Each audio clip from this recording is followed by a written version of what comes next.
இந்த வீடியோல பாண்ட்ஸ்னா என்ன, அதுல எதுக்கு இன்வெஸ்ட் பண்ணணும், யாரெல்லாம் பாண்ட்ஸை வாங்கலாம், முக்கியமா ஸ்டாக்ஸ் அனலைஸ் பண்ற மாதிரியே பாண்ட்ஸையும் நம்ம அனலைஸ் பண்ணலாமா, பாண்ட்ஸை பத்தி பிகினர்ஸா இருந்தீங்க அப்படின்னா ஏ டு Z கம்ப்ளீட்டா பார்க்க போறோம். நான் Vignesh, this is finance nets, we value your time. First தமிழ்ல பாண்ட்ஸை கடன் பத்திரம் அப்படின்னு சொல்லுவோம்.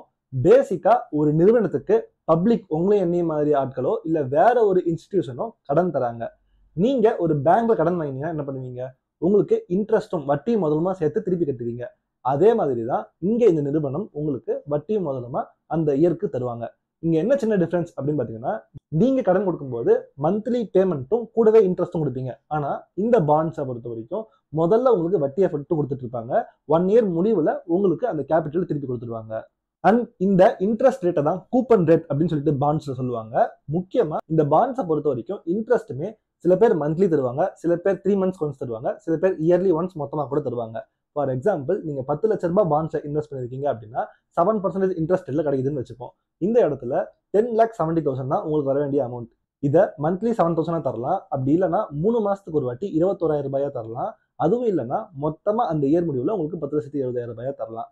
மோஸ்ட் கேசஸ்ல உங்களுக்கு மந்த்லி காசு கொடுத்துட்டு அந்த கேபிட்டலை மெச்சூரிட்டி டேட், அதாவது 1 இயர் முடிவுல உங்களுக்கு திருப்பி தருவாங்க. இந்த மெச்சூரிட்டி டேட் என்ன அப்படிங்கிறதும் அந்த பாண்ட்ஸ்லயே மென்ஷன் பண்ணிருப்பாங்க. கிட்டத்தட்ட இந்த பாண்ட்ஸை பொறுத்த வரைக்கும் நம்ம ஒரு பேங்கா ஆக்ட் ஆகிறோம், உங்ககிட்ட கடன் வாங்கின நிறுவனம் ஒரு வகையான கடனாளியா ஆக்ட் ஆகுறாங்க அப்படின்னு தான் சொல்லலாம். அதாவது இது ஒரு பேங்க்ல பிக்சட் டெபாசிட் போடுற மாதிரி. இன்ஃபேக்ட் சொல்ல போனா பேங்க்ல போடுற பிக்சட் டெபாசிட் ஒரு வகையான பாண்டுன்னு தான் சொல்லணும். இப்ப இந்த பாண்ட்ஸ்ல எதுக்கு நம்ம இன்வெஸ்ட் பண்ணணும் அப்படின்னு பாத்தீங்கன்னா, மோஸ்ட் கேசஸ்ல ஒரு ஸ்டேபிளான கேஷ் ஃப்ளோ வேணும்னு நினைக்கிறவங்க இந்த பாண்ட்ஸ்ல இன்வெஸ்ட் பண்ணுவாங்க. ஃபார் எக்ஸாம்பிள், நீங்க ரிட்டையர் ஆக போறீங்க அப்படின்னா உங்க கையில ஒரு 50 லட்ச ரூபாய் கேஷ் கம்ப்ளீட்டா இருக்கு.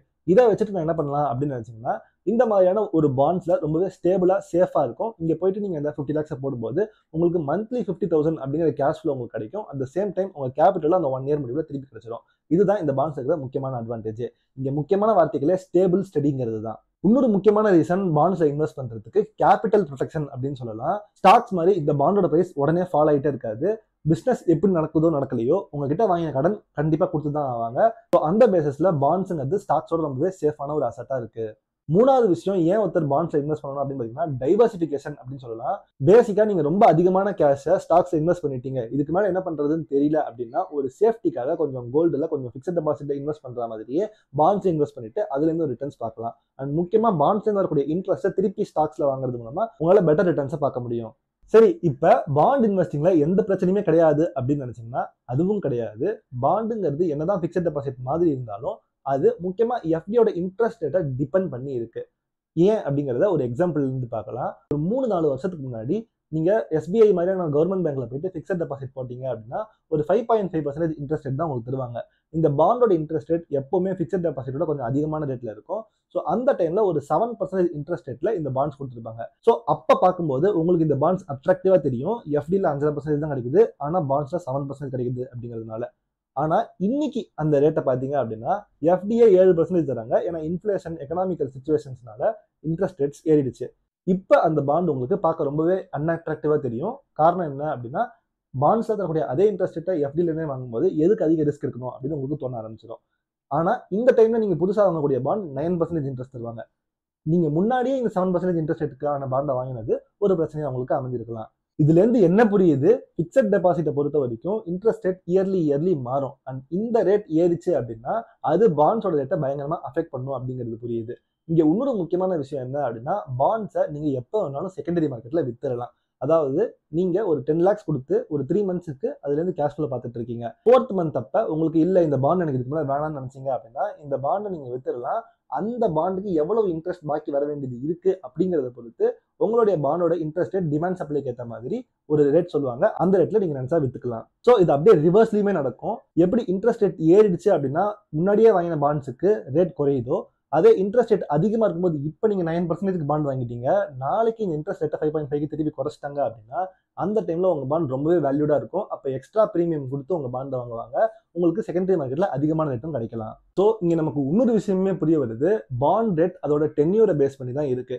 அதாவது நீங்க 1 இயருக்கு பாண்ட் வாங்கும்போது உங்களுக்கு ரிஸ்க் கம்மியா இருக்கு, அதனால உங்களுக்கு ரிட்டர்ன்ஸுமே கம்மியா இருக்கலாம்.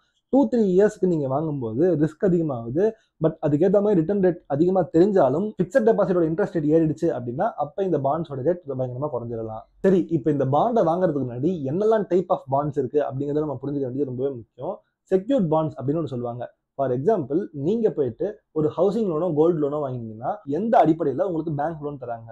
நீங்க கொடுத்துருக்கிற வீட்டு மேலேயோ இல்ல அந்த கோல்டு மேலேயோ இருக்கிற நம்பிக்கையில தராங்க. இதே மாதிரி ஒரு கொலாட்ரல் செக்யூரிட்டியை அடகு வச்சுட்டு அந்த கம்பெனி பாண்ட் வாங்குவாங்க. அந்த கம்பெனியோட அசட்ஸ் அந்த பாண்டோட ப்ரொடெக்ஷனுக்காக இருக்கும். ஸோ கம்பெனியால அந்த வட்டியை கட்ட முடியல அப்படின்னா அந்த அசட்டை வித்து பாண்ட் ஹோல்டர்ஸ்க்கு கேஷை பிரிச்சு கொடுத்துருவாங்க. இதே அன்செக்யூர்ட் பாண்ட்ஸ் அப்படின்னு பாத்தீங்கன்னா பர்சனல் லோன் மாதிரி. அந்த டைம்ல அந்த கம்பெனியோட பிசினஸை மட்டுமே நம்பி தான் நீங்க இன்வெஸ்ட் பண்றீங்க. ஸோ இந்த மாதிரியான அன்செக்யூர்ட் பாண்ட்ஸுக்கு எப்பவுமே இன்ட்ரெஸ்ட் ரேட் அதிகமாக இருக்கும். ஏன்னா நீங்கள் அதிகமான ரிஸ்க் எடுக்கிறீங்கனால. நீங்கள் ஷேர் மார்க்கெட்டில் இருந்தீங்க அப்படின்னா டிபெஞ்சர்ஸ்ங்கிற வார்த்தையை கேள்விப்பட்டிருப்பீங்க. இந்த அன்செக்யூர்ட் பாண்ட்ஸும் ஒரு வகையான டிபெஞ்சர் தான். என்னதான் இந்த பாண்ட் ஸ்டாக்கோட சேஃபாக இருந்தாலும் இது கம்ப்ளீட்லி 100% ஃபிக்ஸட் டெபாசிட் அளவுக்கு சேஃப் கிடையாது. ஏன்னா நீங்கள் கடன் கொடுக்குற நிறுவனம் ஒருவேளை ரொம்பவே மோசமான சுச்சுவேஷன்ல இருந்தாங்க அப்படின்னா அவங்களால கடன் ரீபே பண்ண முடியாமல் போகலாம். அந்த நேரத்தில் ஸ்டாக்ஸ் விழுற மாதிரியே பாண்ட்ஸ் உங்களுக்கு எந்த ரிட்டர்ன்ஸ் வராமல் போகலாம். ஈவன் உங்களுடைய கேபிட்டலில் கூட லாஸ் ஆகலாம். நீங்க கேட்கலாம், நீ தானே சொன்ன கேபிட்டல் திருப்பி கொடுத்து தான் ஆகணும்னு சொல்லிட்டு. எஸ், பிசினஸ் குறைய அதுக்காக இந்த பாண்ட்ஸோட இன்ட்ரெஸ்ட் ரேட் குறையாது ஸ்டாக் மார்க்கெட் மாதிரி. அட் த சேம் டைம் அவங்க பிசினஸே மூடிட்டு போறாங்க, எங்களால பிசினஸே பண்ண முடியல அப்படின்னா உங்க கேபிட்டல் இங்க லாஸ் ஆகுதுங்கிறது தான் நான் சொல்ல வரேன். ஸ்டாக் மார்க்கெட்டை எப்படி செபி கவனிக்கிறாங்களோ அதே மாதிரி இந்த பாண்ட்ஸையுமே செபியாலையும் ஆர்பிஐயாலையும் நிர்வகிக்கப்பட்டு தான் உங்களுக்கு பாண்ட்ஸ் கொடுக்குறாங்க. இந்த பாண்ட்ஸை பொறுத்த வரைக்கும் கவர்மெண்ட் பாண்ட்ஸ், கார்பரேட் பாண்ட்ஸ்னு 2 வகையான பாண்ட்ஸ் இருக்கு. கவர்மெண்ட் கிட்ட இருந்து வரக்கூடிய பாண்ட்ஸ் ரொம்பவே சேஃபா இருக்கும். அண்ட் முக்கியமா இந்த பாண்ட்ல நீங்க 10,000 ரூபாயிலிருந்து 10 லட்சம் ரூபாய் இல்ல அதுக்கு மேல கூட இன்வெஸ்ட் பண்ணலாம். ஆனா பிரச்சனை என்னன்னா 10,000 ரூபாய் இன்வெஸ்ட் பண்ணீங்கன்னா மாசத்துக்கு 100 ரூபாய் தான் உங்களுக்கு கேஷ் ஃப்ளோ கிடைக்கும். வருஷத்துக்கு 1000 ரூபாய், அதுவே 10% நான் எக்ஸ்ட்ரா ஏற்றி தான் சொல்றேன். ஸோ இங்க சிம்பிளா ஒரு பாண்டை டிசைட் பண்ணி வாங்கணும்னு முடிவு பண்ணீங்கன்னா அந்த பாண்டை வித்துடலாம். ஸ்டாக் மாதிரி நாளைக்கு மேல போனா வித்துடலாம், இல்ல இறங்கினோம்னா வாங்கலாம், அந்த மாதிரி ஐடியா பண்ணாம இன்னைக்கு உங்களுக்கு 7%, 10% ரிட்டர்ன்ஸ் தரேன்னு சொல்றாங்க. அது உங்களுக்கு நீங்க வாங்கக்கூடிய மெச்சூரிட்டி டேட் முடிகிற வரைக்கும் அந்த ரிட்டர்ன்ஸ் வரக்கூடிய மணி போதுமா? ஜஸ்ட் அந்த கேஷ் ஃப்ளோக்காக இன்வெஸ்ட் பண்றவங்க பாண்ட்ஸ்ல கண்டிப்பா இன்வெஸ்ட் பண்ணலாம். ஸோ பேசிக்கா இந்த பாண்ட்ஸுங்கிறது ரிட்டையர்மெண்ட் பீரியட்ல இருக்கக்கூடிய இன்வெஸ்டர்ஸ்க்கு லாங் டர்மா ரொம்பவே ஹெல்ப்ஃபுல்லா இருக்கும்.